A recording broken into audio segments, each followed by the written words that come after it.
Hi, I'm Grace Greenwood, the head of content and communications here at Pagos. Today, I'll be demonstrating how to use charts within Pagos Insights, a payments data playground of sorts where you can build out your own completely customized charts.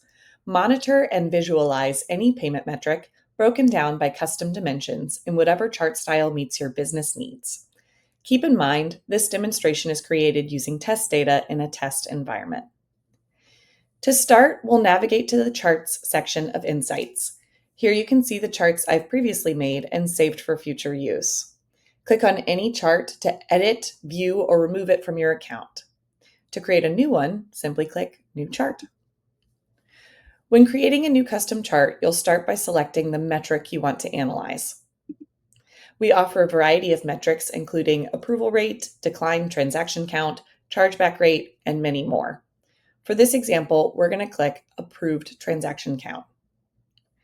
Next, you'll select the dimension you want to view your metric broken down by.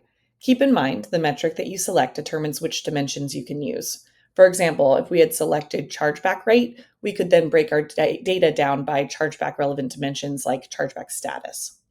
In this example, we're going to go with card type. The chart has already adapted to show my approved transaction count broken down by card type. Next, we're going to select a view, which ultimately determines the type of chart that we're generating. If you make a chart for a count or value metric, you can select from a few options. Across time, as we have here, creates a stacked bar chart with time on the x-axis.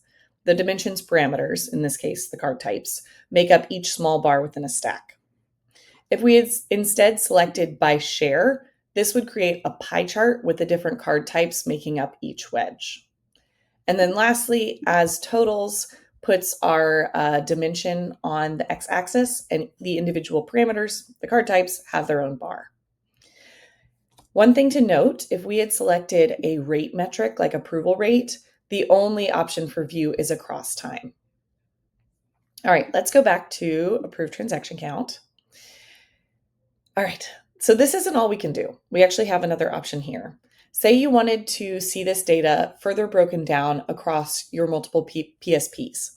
So you can go over here to the breakdown box, and we can select a separate dimension to break our data down by.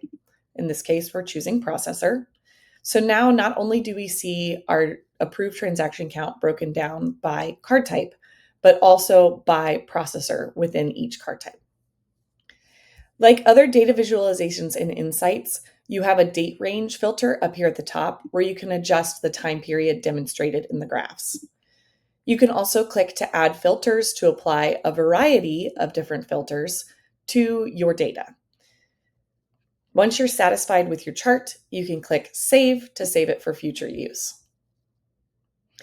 This is just one of the many incredible features of Pagos Insights, your go-to tool for monitoring your comprehensive payments data. Dig in deeper, gain more insights, and find real growth opportunities with Pagos. Thanks for watching.